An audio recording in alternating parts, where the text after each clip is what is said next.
All right, welcome back to the Sick Podcast, Recruits Draftcast. I know what you're thinking. Where the hell were you guys last week? Well, Grant called me last week and sounded like Darth Vader. So we decided to push the podcast a week back. I think we're feeling better now this week. So, and I know that we're feeling better because we have a very special guest coming on, that being the coach of the U.S. National Team Development Program, Nick Fohr. We're going to be talking about the next wave of elite American talent. As always, we're going to be touching on our Habs prospect of the week, riser of the week, and prospect of the week. However, these will be for last week. Guess what? We got another surprise in store for you. We're doing another show this week. We're treating you to 2 shows, and we're going to be touching on the prospects for this week in another show. So stay tuned for that. So let's get started. Turn up your volume. Because you're about to listen to the Sick Podcast. Recruits Draftcast. And with the first overall selection in the 2023 NHL Draft, the Chicago Blackhawks are very proud to select from the Regina Pats, the Western Hockey League, Connor Bedard. The sickest NHL draft and scouting podcast. It's gonna be sick. As always, I'm your host, producer Shayne, joined by the not-so-sick Grant McCagg. Right? How you feeling this today? Better? No, I'm still sick, but I couldn't skip another show. Just, the fans clamoring. They had to get their draft fix. So, well, I mean, I'm a little better, but still, I may not sound like Darth Vader, but I still look a bit like him, I think. But yeah, anyway, we're gonna tougher. That's tougher it. Out. Power through. And with that, we bring on our guest, Nick Fohr, coach of the USNTDP. Nick, thank you for taking the time to talk with us. I hope you're doing a bit better than Grant here. I seem to be, that's for sure. Glad to hear. So, Nick, you're in your second season as head coach of the USNTDP for the under 18. 13th season, however, with the program. So you've seen some pretty elite talent come through your ranks. Now this season, obviously you got some pretty elite players as well. Most notably, right, Cole Eiserman. Everybody's talking about him being potentially top 3 in the draft. But looking at the team overall, how are you guys looking overall? Like, what's the outlook you say? Yeah, we've had a pretty good start to the season. We've been up and down a bit. We've been trying to.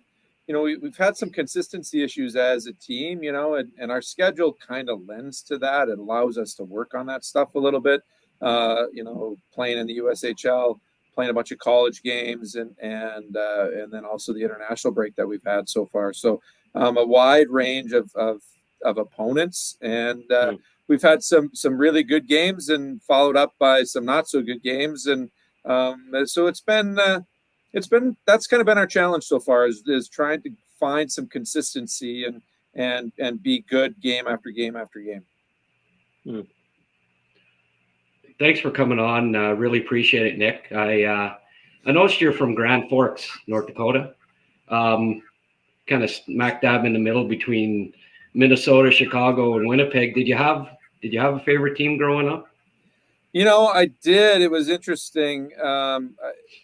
Most of the NHL games I saw as a little kid were actually up in Winnipeg, back in the Howard Chuck days, and I remember Teemu Selanne when he came in as a rookie and being at some of the games he was as a rookie. He had a pretty good rookie year, So I spent a lot of time up there, and going to those games. It seemed to work every time Edmonton was in town with those loaded Oiler teams. We were able to get in and see them as well. We'd find a way to sneak our way in the back door to get in and see Gretzky and all those guys in a pregame skate, which was kind of a kick as a kid, But in the end, I ended up being more of a Penguin fan as it kind of progressed, and really liked Mario Lemieux and the group that they had going there in the early 90s. And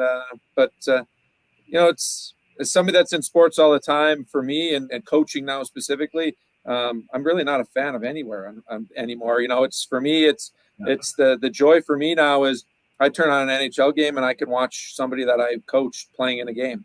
There's very few games now with the amount of guys I've coached here at the NTDP that, there's very few games where there's not somebody I've coached playing in it, which is a lot of fun. I'm going to put you on the spot right away here. Being part of the the development team program for more than a dozen years now. Who's the most skilled player that you had on the team? That's a great question, and there's a lot of ways I could answer that. Honestly, I think the skill and what skill are you talking about? I mean, there's probably nobody that I had that skated better on the back end than Quinn Hughes. I mean, his ability to skate and move and maneuverability that he has is really second to none.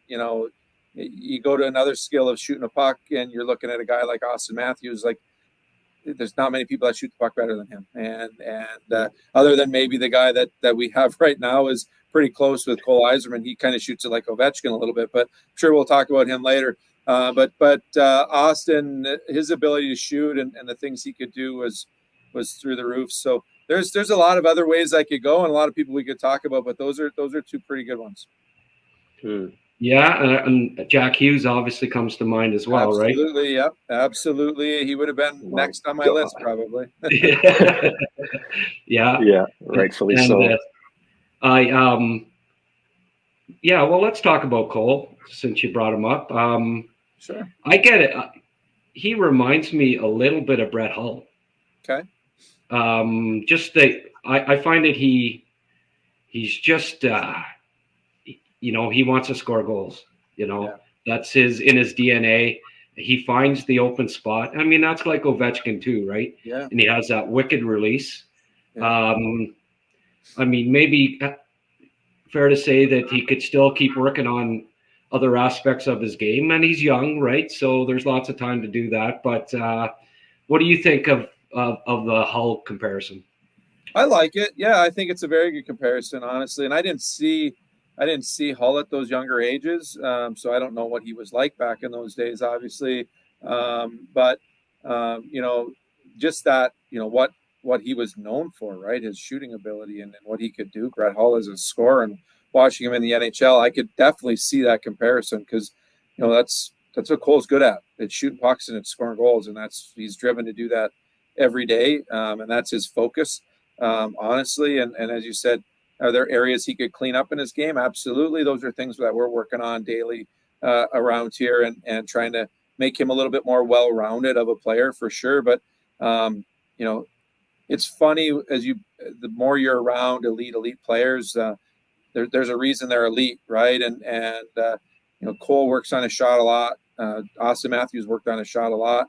Those guys do those things. Well, that's why they're elite at those things, right? And Cole's elite scorer, and if the puck comes off his stick different, I don't know what it is. I don't know if it's hidden a little bit, if it's just harder than it looks like. There's something though that's just different about it that goalies have a hard time with. And we just played a couple games this weekend against a couple of Division III college teams, a couple of the better ones, and Cole scored a goal against one of them, and the kid ended up getting yanked after the goal went in, and he's skating past our bench because it was a second period, and he's looking down at his stick, and there's a big black mark on it where the puck had hit it. And he's not used to pucks hitting him and still going through him, but when Cole shoots that puck, it might hit you, but it's still going in, and he has the ability for. I've seen him score more goals, in a year and a half now, where pucks actually hit the goalie and still went in the back of the net than anybody I've coached.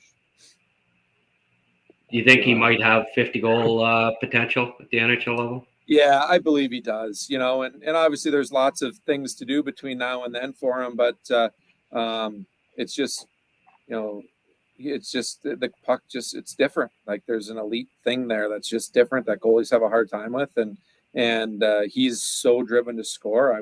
I think he's got that opportunity to be that type of scorer. Wow. That's insane. We have a lot of Montreal Canadiens fans that follow the podcast, and I cover the Canadiens with recruits as well. So I want to ask you about a couple of kids that you would have had. Lane Hudson, I mean, he may set records this year at the collegiate level for goals by a defenseman. What do you see his upside as at the NHL level? Do you think he can become good enough to play a top four role, even strength at the NHL level? Because he certainly looks like he can run an NHL power play. Yeah, I mean, I think he's definitely going to be able to run an NHL power play, in my opinion, after having him and seeing him over the years. Lane's a competitive kid. He works extremely hard. Probably his biggest assets are his work ethic and his compete level. And those are two good areas to start, right? And then when you add in his talent and his ability that he has to go with it, that starts to turn into a pretty good player. But it's funny. I've got his younger brother that plays for me currently, and they're very, very similar looking on the ice, although their personalities are very, very different off the ice. But Lane, Lane's going to play. He's going to be a lot of fun to watch in the NHL. I'm excited to see him when he gets to that point. We actually just played against him a little bit earlier this year, and we're able to get the better of him actually. But he's 8-1, I think it was. Well, listen, with somebody like that, you take him when you can get him, right? So, he came over after the game and he was like, "Oh boy," he says, "you guys are good." And I was like, "Yeah, you guys had a bit of an off night, played it down a little bit." But Lane's got that ability to just. He creates plays when there's no play to be made. He's got that ability he's got so much deception in his game that he's got the ability to open up a lane to make a pass or get a puck to the net that, just doesn't look like there's a play there to be made. And he finds a way to make it. And it's an elite attribute that very few people have. And Lane has that ability. Well, his name is Lane, so I guess there you go. Have you seen somebody that breaks ankles as much as Lane does? He just, I don't know that his feet, his twitches, yeah.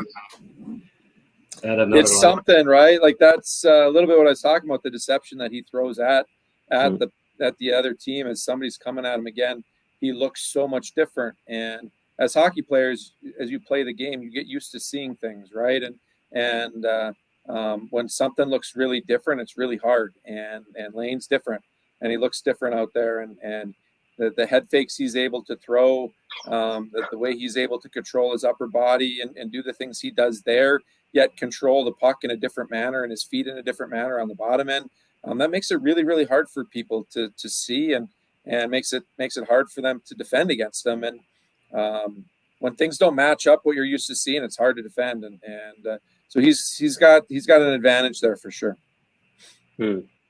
It's fair to say that if you did a redraft of Lane's draft year, that he would likely go higher than he did in the draft, and because of that, do you think it maybe helps Cole when it comes to the draft this year that he's probably going to go higher than Lane did because teams are saying, "Oh, well, he's kind of looks like he's going to overcome the odds of being a 5'9" defenseman that could probably play, and that it might actually help Cole on draft day, given the the bloodlines and everything, the similarities." Yeah, I think it does help Cole. In fact, I've had that conversation with their dad a little bit. Rob is around a lot and really Great involved guy. in his kids and the success that they've had. We've talked about that. I think we were all a little disappointed that Lane didn't go a little bit higher. We all felt he deserved to get drafted higher, and the only reason he didn't was because of his size. At this point, he's gone on to prove a lot of people wrong already, and I think there's a lot of people, as you said, would think about drafting that draft a little differently, and where would they put him, and where would they move him to based on what he's done so far. And because of that, I agree completely. Cole's going to benefit from that, and he should. Again, Cole's a heck of a defenseman. Like I said, they're They're very similar looking. They're very good with the deception, the ability to open up lanes and to do some different things that way. And they have some different abilities too. I think, as I said about Lane early, Lane really works his tail off. And defensively, sometimes that can get you in trouble if you overwork and get yourself out of position and maybe go at something harder than you should. And Cole's a little bit more natural that way. Cole's a little bit more patient in those situations. And so, it'll be interesting to see what the NHL guys think of him in the end. We're just kind of starting to have conversations with NHL teams now on getting their feedback a little bit, giving them our feedback a little bit. And as the year goes, I'll start to get a better sense where I think he's going to go. But I think he's definitely going to benefit from what his brother's done. Excellent. You got a question for him there, Shayne?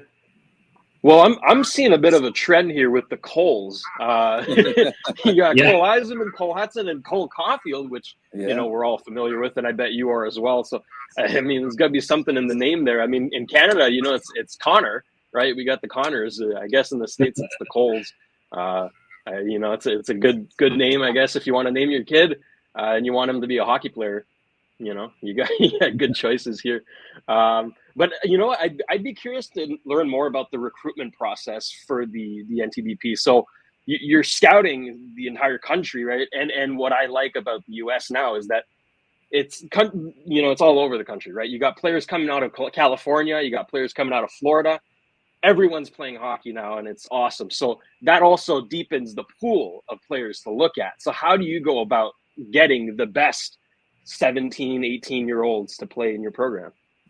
Well, I think it starts with hiring good people and putting people in charge. And we have a guy, Rod Braceville, who's the director of our player personnel here, that has just taken over for Kevin Ryder, who moved on to the University of Michigan to be an assistant coach there. And it's really Rod's job to go out and scour the country. And he's got a staff that works with him, with David Nyes and a few other guys underneath them that are out scouting. And our process is pretty simple. This year they're starting to look at kids born in 2009, so there's really one guy focusing on that. The rest of the staff is really focused on the 2008s, which is our next birth year, and the next class, which we will bring in here in March. So those guys are out scouting them now. We were able to see USA Hockey does their national festivals in the summer times and brings the best kids together in the summer. So we were able, as a staff, coaches and scouting staff, were able to go there and see all the kids this summer. We're able to get on the ice with them, run practice with them, and just watch them play for a few days. And then, from there, our guys take on and just scout them all. And they're out every weekend all over the country at numerous different events. And they'll narrow their field down little by little. And by February, we'll kind of get it narrowed down to about 50 kids, give or take. And we'll invite 50 kids in here for a tryout camp in March. We'll have about a 4 or 5 day camp here in March where we put them through a bunch of different things, off-ice testing, play a lot of games. We'll do a practice or two. And then we'll select our next class out of there, which is 23 or 24 players out of that group to keep around and spend the next 2 years with. Wow. I guess you're aware that there's another Hudson left defenseman coming along, Lars. Have you recruiting him yet? I guess you don't really have to. Hard, eh? It's almost a given that if he's good enough, he's going to be playing for the development team someday. Yeah, and for me, I haven't seen Lars for a while. It's interesting, because they are smaller kids. I remember Lars; he was tiny when we had Cole come in here, or not Cole, when Lane came in here a few years ago to start. Right, Lars was just a little guy back then. So he's obviously been a little bit more busy with his hockey path over the last little bit. It's been a bit since I've seen him, but excited to see where he is. I'm not sure where he fits or how things will go, but our staff will sort that out and we'll go from there. But I am aware there's another one. I am. there's another couple of brothers that play defense that are pretty talented in the Bumes. I see them matched up on the power play together in Denver, and Zeev's off to a heck of a start. I think he's almost a point a game as a freshman blue lighter, and I mean, I'm hearing talk that he might go top 15 in the draft if he keeps it up. I guess you would have had him, or last year for some time. What are your thoughts on him?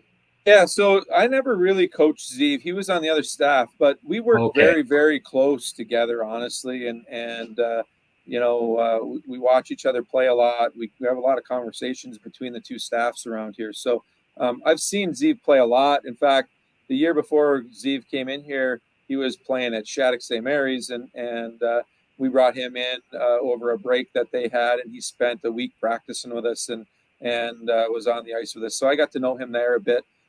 So I've been around him a lot, and more so than his brother. And they're very different players, obviously, as you watch the two of them.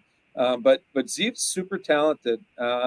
He's got a lot of talent, a lot of ability, a lot of high-end offensive output there from him.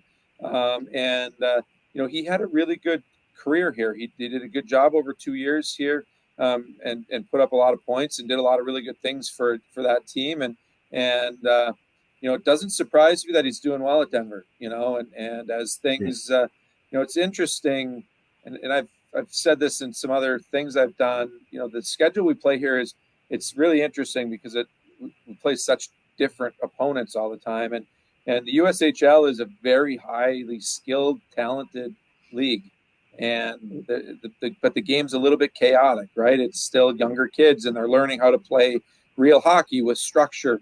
And as they move to college and as we play college teams, we see a lot more structure, and the game actually gets a little bit easier because it's more predictable and things. And I think Zeev's probably benefiting from that, right? Like as things settle down a little bit and the game becomes more predictable, and he knows exactly where his line mates are going to be because they do it right every time, as opposed to making mistakes, 2 out of 10 times, right? So the game just gets easier in those routes. So it doesn't surprise me he's doing well, and that he's running a power play and doing really good things there. He's a talented offensive defenseman with a lot of upside. Yeah. Just curious as someone who's scouted for a lot of years, and I mean, a lot of us lament about it. That how come the development team never goes to Yeah, that would be fun, right? To do some type of best on best thing, which we really get to see a couple years later. When we get to the U20 level, it's pretty close. And I know even as we look at this year's tournament coming up here at the U20s. I know Canada's going to be without a couple guys, obviously. We'll definitely, I'm assuming, going to be without Logan Cooley as well. Like there'll be guys missing, but for the most part, you're going to see a pretty good picture of best on best, and I think that's where we are able to come together and see those moments, and that's a fun tournament to see, and love to see it at the 18 level, and maybe who knows, maybe we'll get lucky, we can see it in the future. Has it been discussed? Is there what's the reasoning for it? Really for us here at the National Team Development Program, our kids are here they come in at the end of August, and they go home at the end of May, and it's a really long season. And we need some time for them to be away. One, we need some time for them to spend training. Two, and then for us, we want to develop more than just the 23 here. We want to give opportunity to more than just the 23 kids that play here. We want those other kids, those next best kids, because as you look at the World Junior team this summer, you're going to see kids that played on the Hlinka teams that weren't here. And the experience that they got going to that tournament is going to be really crucial for their success at the World Juniors. Interesting. Another thing that we grumble about us scouts on occasion is just the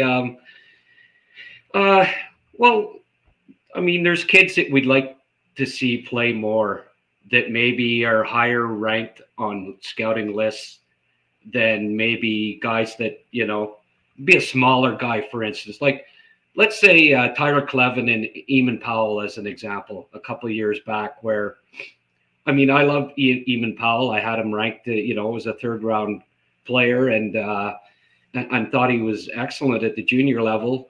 But, I looked at a box score from March 2020, and, Eamon played like 24 minutes and Tyler played 13.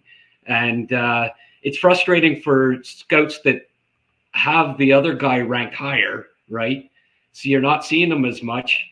And how do you strike the balance between trying to win and trying to develop and trying to have kids seen and get drafted high in the draft as they can, fairly in the draft? Like that's got to be the toughest thing for you to balance.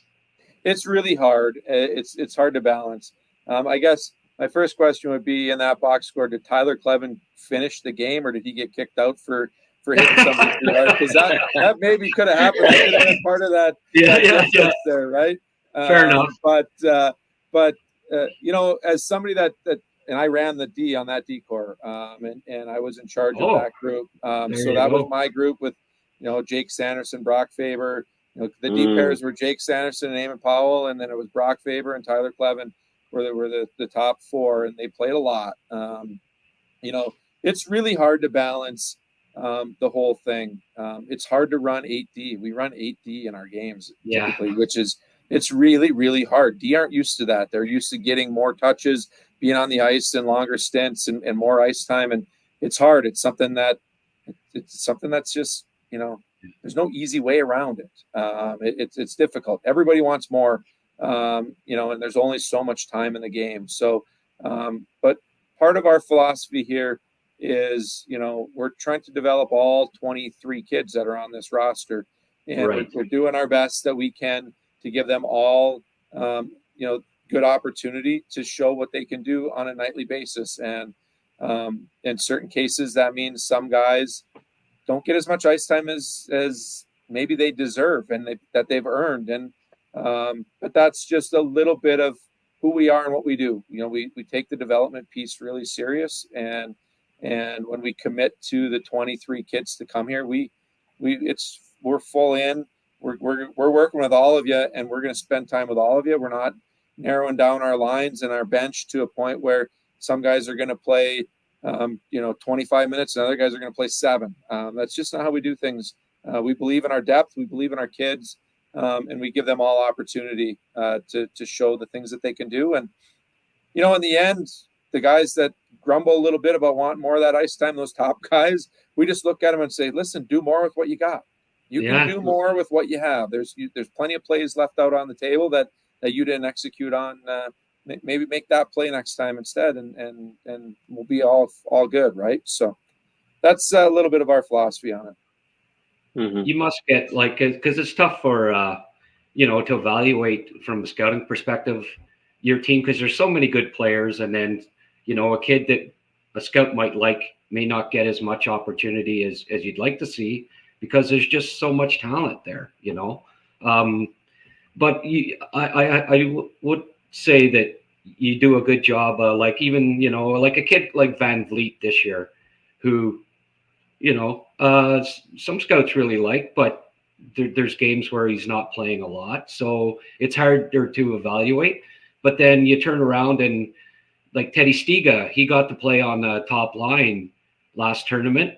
And all of a sudden you go, oh, okay, this kid's intriguing, you didn't maybe see it earlier because he wasn't on the top line or whatever, but you interchange them quite a bit, I find, and it helps the scouts in that way. So it's, like you say, you gotta find that balance, right? Yeah, and it's not, like I said, there's no perfect science to it. There's no simple way to do it. As we gear towards events, we'll start to, try to get lines in a situation that we feel gives us the best opportunity to win. And then when we come back from those events, we try to open things back up and give an opportunity to all of our kids to show us how they've improved over the last little bit and how much they're going to improve over this next stint, and allows us to move people around. It's funny you bring those guys up. My lines are completely shuffled. Teddy Stiga's in a different spot now. Lucas Van Vliet's in a different spot. So if you get out and watch us this weekend in Omaha, you'll see all sorts of different combinations, which I'm really excited about because, again, I think it shows to our depth and the depth that we have in our players and allows us to put people in a lot of different situations. I have an Instat subscription, and unfortunately, a lot of your games don't seem to be getting on there. There's only like 8 games up this year or something, so that makes it a little more difficult too. I know I'm doing a lot of grumbling here, but yeah, it does for sure. I don't know exactly the reason for that. I know that we utilize some different companies in a lot of cases for a lot of the things that we do here, but maybe we just need to play different opponents that have that already, because those would be the games I think that are up there. So I've been told that Zemer is a kid that the coaching staff really likes, and that he might be someone that to keep a close eye on as the year goes along here, just his all-around game and character. Yeah, Brody's a great kid. He's wearing our C right now. He's been our captain most of the year and doing a great job for us. He was really great for us last year too, honestly. He's kind of that Swiss Army knife for us. You can play him really up and down your lineup anywhere. It doesn't change who he is or what he does or what he brings to the team. He can play on the power play. He's done a great job at the net front for us on the power play and making plays down there, coming up with pucks for us, screening the goalie when it's time, all those sorts of things. And then we can use him killing penalties too. He's super dependable, and he's a grade A kid and works extremely hard and just has a great approach to him every day. He's locked in to get better. And I walk into a room to have a meeting with my guys. I can guarantee you at some point I'm going to lock on to Brody Zemer. He's going to be as focused as anybody in the room and taking every syllable that I say in. And, the guys that lock in that way and are overly committed that way, those guys tend to do really well here. And it's not a surprise that he's doing really well. I noticed that Plant missed the last tournament. Is there any timeline? Is he back, or is there a timeline on when he'd be back? So we will have him back this weekend. It'll be his first weekend back, and we're excited to have him back in there. And that allowed us and gave us an extra body there. So we're going to run 13 forwards and 8D this weekend in Omaha, and a lot of bodies to try to work into the game. But it gives us some different flexibility with coaches, or for our coaches, and with our lines, and that's a little bit of what helped allow us to shuffle our deck a little bit with our lines all up. So I'm excited to see Max. Max has been skating the entire time. He had an upper body injury, and he's been doing just fine. He's been on the ice, so I don't expect there to be any lull in his game at all. And he's a great kid to be around. He's got a super personality, and we've missed his personality in our locker room, and we're excited to have him back. So who's playing with Hagens this weekend then? Max is actually. We put Max with James, and that's where Lucas Van Vliet's going to go as well. So good. Could be a really, really interesting line. So the grumbling's going to stop this weekend on Van Vliet. That's good. Well, we'll see, right? Who knows? They might grumble more now. Yeah, and I've been impressed by Emery on defense. I think he's a really good prospect that by the end of the year perhaps might even be looked at in the first round. What are you hearing, and what do you see with him? EJ is an excellent defenseman. He's a super athletic kid, big kid. He's 6'3". Reminds me a lot of somebody that I coached here a few years back that's an everydayer in the NHL now, playing for the New York Rangers. You guys might be able. Can you pick out who I'm talking about? 1 + 1 = 2. Yeah. Yeah, exactly. So very, very similar skill set there. Big, tall, skate like the wind, cover a lot of distance, long, defend really well, physical. Very, very similar players, and that's really my big comparable for EJ Emery. That's what I think he is, and I think he can be. EJ's a little bit further behind Keandre in the growth and development window. Like he's still a little bit of a skinny punk, honestly. Like his legs are tiny still. He's got to fill out a little bit, but his body's just not ready. And that's one of the things I found here too over the years. Some guys are ready to grow and fill out and take on muscle mass, and some guys aren't. And he's just not quite there yet, growth and development wise, and that's okay. It's going to come eventually. His dad actually played in the CFL back in the day, and so it was a linebacker. So EJ's got some size to him, and so he's going to fill out at some point a little bit more than he is currently. And but his game is great. He's doing a lot of really good things for us. He might be. I think he's listed based on some of the testing we've done. In fact, we played a game in Finland against Finland on that last trip, and in that game they put sensors on all the kids of both teams, and they had all the data up on the board, the big jumbotron of the hardest shot and who took it, and for each team and the fastest skater and all that stuff. And EJ was second on our team in skating speed in the game, and he can really, really go. And it's fun to watch him. Like he gets out there. Brendan McMorrow on our team is a really fast forward winger that can just fly, and he can hang in there with him. And there's not many people that can put Brendan in a tough spot because he can usually skate his way out of it. But EJ can. He's the one guy that can do that because of his skating ability. So he's a great defenseman. Got a bright future in front of him. He's got a really good attitude about himself. He's a driven kid that wants to get better every day. He's usually banging on our doors to watch video quite consistently with Coach Gilroy and doing a lot of stuff to try to get better there. So bright future for him, and excited for what he can be. Excellent. Well, I think we should wrap her up here. We've taken enough of your time. Really appreciate it. You have important things to do.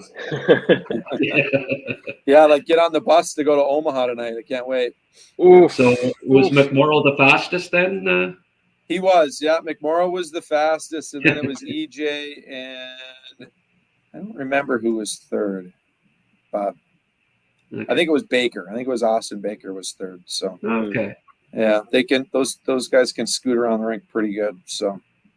Well, I mean, I could ask you, there's a bunch of guys like more I could ask you about, but we'd be here for an hour or more. So really appreciate you taking the time, and best of luck the rest of the year. Awesome. Till you play Canada. That's fair enough. We'll take that. I'll take that. No problem. It's been a pleasure, guys. Thanks for having me on. Thanks. Thank you, Nick. Take care. All right, Nick Fohr, head coach for the U.S. National Development Team Program. Great conversation. Learned a lot there. Grant, let's get to it. Habs prospect of the week also happens to be an American playing for Boston College. Last week was the prospect of the week. A little confusing, but last week, prospect of the week for the Habs. Yeah. Let's take a look. And he had a good week this week, too, because he was named the goaltender of the week in the NCAA. So that's right. Fowler's been excellent. He had a 36 save shutout last week. So that's kind of – and here's some of the more notable saves that he made in that game. Like, it's not like they're all from the red line. He was stellar. He's been amazing. He's 11-2-1 so far this year. I had a look back at his last 3 years, and he's won 57. I believe it's 57, 17-3, which is like a 735 win percentage that he has over the last 3 years. Jeez.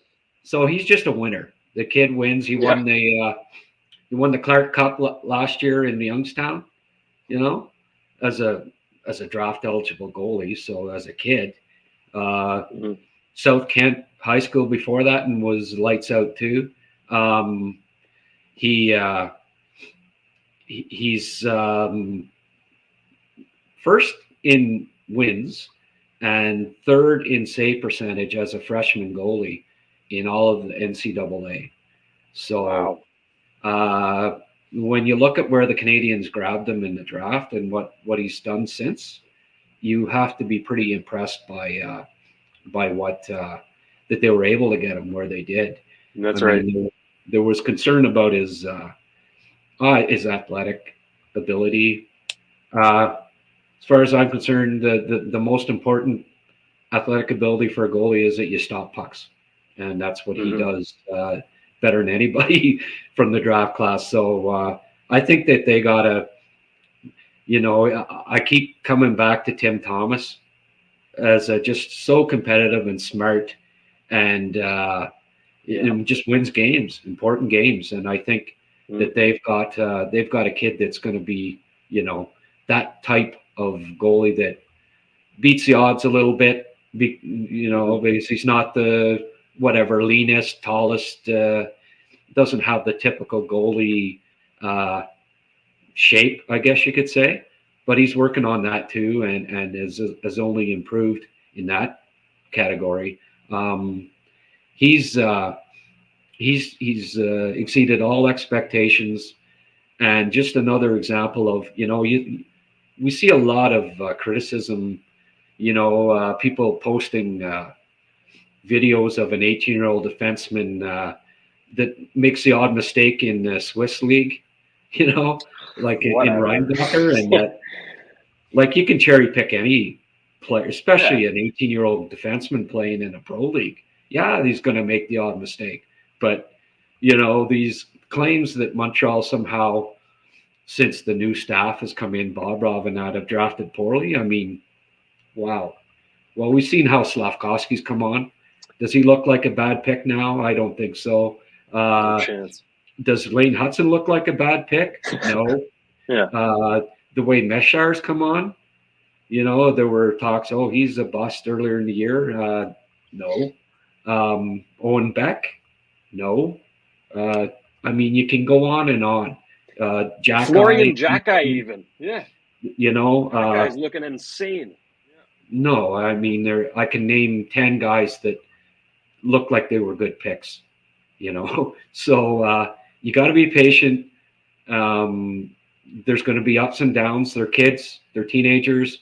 What it looked like in September looks completely different for several guys in November. So you don't go game by game or week by week or month by month. You just you want to see improvement from your draft prospects, and we've seen that in spades with Montreal's last two draft classes. So I think that they drafted quite well since Bobrov came on and since Hughes has been GM. So I think it's in addition to the last three drafts that Timmins and Bergevin had, which are looking more and more impressive all the time. You see Jaden Struble come in and play as solidly as he did, and all of the kids that have developed. It's just extremely promising for the Canadiens' future going down the road here. That's right. Yeah. So Jacob Fowler, Habs prospect of the week. It's never a bad thing when you get compared to a Stanley Cup champion and a couple of time Vezina winner. So that's a fairly good comparison there with Tim Thomas. I like that. I like that a lot. So Habs fans should like that too. Moving on to Riser of the week last week. Riser of last week is Rasmus Ekstrom. Let's talk about him. Well, he's a kid that I was kind of on an island last year. I ranked him. I really liked him, and he didn't get drafted in the NHL. So it's his second go around. But Spokane picked him in the import draft. And it's funny, his dad, Par, got in touch with me in the summer because, last spring, because I was the only one that was ever saying anything about him. I was talking about him and saying, hey, this kid looks good. He should be drafted. And when they took him in the import draft, he emailed me or DM'd me and said, what's this mean? Well, it means that there's a junior team that wants your son to come over. Wow. And I got in touch with Matt Bardsley, who was our first ever guest, Spokane's GM, said, hey, this, the father was wondering what's going on here. So I got them in touch with each other, and obviously he talked them into coming over. It was only, I guess, 3 weeks ago or so that he finally came over. But look at these highlights. I mean, and I talked to Matt Bardsley last week, and he just said he's got excellent pro. He plays like a pro already. Yeah. Now they're playing him like 20 to 23 minutes a game, killing penalties, taking all important draws. And this is his first month in North America, as a WHL freshman. So he had like 6 points in 3 games last week. And then this week, and again, I got a DM from his dad. So, fastest 2 goals in Spokane history this past week. Mm-hmm. Scored 2 goals in 13 or 14 second span. Wow. Which was kind of cool.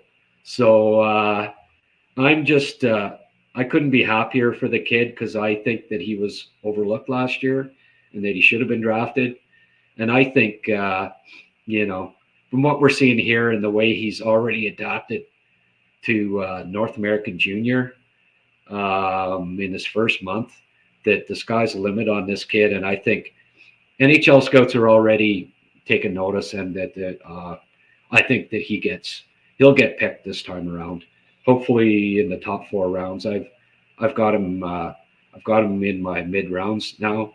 Mm-hmm. And if he keeps playing a good all around game that we've seen so far already, maybe he's a 3rd round guy as an undrafted player. So good for him, and he's my sleeper of last week. Fantastic. Rasmus Ekstrom, good stuff there. So prospect of last week, we mentioned him earlier in the show, Zeev Buum. Buum. Zeev Buum. Again, an all-timer name. This draft class is loaded with good names. I love it. But this guy is living up to the cool name, and he's actually a really good player. Yeah. He's his brother Shai got drafted a couple of years ago. Shai's like 6'2", and Zeev's 5'11". So you hope that maybe he has the growth spurt that the brother had. But he's come into college hockey as a freshman, and he's taken it by storm. He's averaging close to a point a game. And that's in your draft year to look at the shiftiness. He's got a little bit of Hudson shiftiness in him there. He's running Denver's power play already as a freshman, as a young, just joined the team, and he's but very smart, reads the plays. Look at how we broke up the play there. Very good skater, very smart, very good offensive skills. He looks like he's got NHL power play potential, and that always will get you. It will get a lot of intrigue from the scouts. So he had a great week last week, and rising up the draft rankings. There are some rumblings that he might be a top 15 pick at this point. Wow. On some NHL teams' lists. So great to see that there's another look at the jukes. He's just so smooth. Nice goal too. So he's a great looking offensive defenseman that's mobile, and by the looks of things, he's certainly going to be a first round pick. And if he keeps on producing like he is, anywhere near point per game like he has so far this year, I wouldn't be surprised if he went top 15. So yet another defenseman that's impressing this year, and that looks like, it's just, I love the defense crop this year. I think that there's 10 to 15 defensemen that might go in the first round. And after last year, that's quite a difference. So getting pretty excited about the defense crop this year. And It's just, well, the highlights keep going on and on here. It just this is only in like 10 college games. You see all of these nice plays he's making. So very excited about him, and I think that the scouts are going to be getting out to a lot of Denver games this year to see the kid, because he's an exciting prospect. Yeah, big time. I like those highlights a lot. So that's really good. Zeev Buim, prospect of last week. All right. So thank you to Nick Fohr for taking the time to speak with us. A lot of insightful stuff. Again, the USNTDP is a factory in all-stars nowadays. So it's definitely something to keep a close eye on, and it's nice to get some insights from the head coach himself. That about wraps it up. But guess what? We got a second show this week because we're feeling generous.